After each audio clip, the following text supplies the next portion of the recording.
For today's video guys, magre-repair tayo ng pulley ng washing machine ng Eureka. Yan guys, so nimredyuhan lang natin kasi nabilog na nga, so kailangan nating palitan talaga. So yun. So what's up guys, so magre-repair tayo ngayon guys ng nakita nyo sa previous video, to pulley. So lost thread yung pulley niya, bilog na kasi sa kakagamit, siguro matagal na rin servisyo nito, so bumili tayong bago guys. Ito pulley ng Eureka. So ito guys, kakabit natin dito. Nasira nga. Akala ko, first time ko kasi mag-repair ng ganito. Akala ko kasi wala nabibili. Kasi iba kasi yung gearbox niya guys, kahit sa mga ibang washing. So ito lang sira, pulley, bilog na. So pakita natin ang close-up yan, bilog na siya. So ito yung nabili naming bago. Ayan. Ayan, may square pa talaga siya. Ayan. So tara guys, samahan niyo ako. Kapit natin to. Let's go!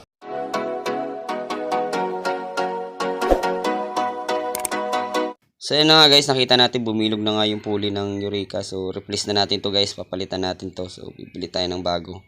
May napapalitan pala to. So yung kanyang gearbox guys, okay pa naman siya. Yun lang talaga yung pulley, bumilog. So need talagang palitan. So lalagyan ko lang to ng langis guys para mamaya kondisyon na rin. Wala naman tong tagas guys. Yung lang talaga niya, yung pulley niya bumilog. Walang tagas to. Kaya nilagyan ko ng langis yun, free wheel siya. So tara guys, kabit natin tong palitan natin tong pulley kasi bumilog nga. Yan, nakita nyo naman sa video, bumilog talaga. So tara, palitan natin na. Let's go! So yun na nga guys, kakabit na nga natin yung bagong binili natin pulley. Ayan guys, so bago pa siya. So meron siyang sa gitna, square pa talaga. Yun, kikita natin guys, kung makapit na siya pag umiikot. Yung bilog kasi kanina remedyohan, di talaga kaya. Ayan, pag nirito nilalagay natin to, hindi talaga kaya kasi hindi sasama yung kanyang gearbox, gawa ng bilog na nga yung pulley. So palitan natin to ng bago. So ito yung nabili nating bago. Yan, nakita nyo naman, bagong bago pa talaga siya guys. So yan ay kakabit natin, tapos lalagyan na natin ng tornilyo. So isusukat din natin mamaya sa yan. So lagyan natin ng washer. Ayan guys, so kakabit na natin, then lalagyan natin ng tornilyo. Ay, hindi pala, lock pala, lock. Sorry guys.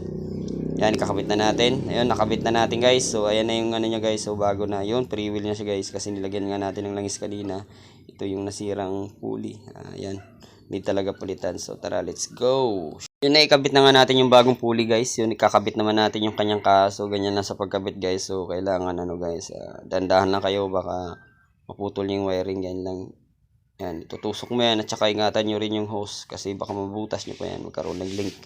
Problema yan. Yun, so ilalagay lang natin to ng maayos. Yan, nilulusot ko lang yung hose para hindi siya maipit, baka mabutas natin.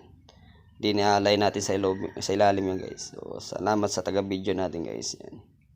Yan yung nakikita natin guys, bagong pulley na Eureka, pinalitan natin kasi bumilog na nga po siya.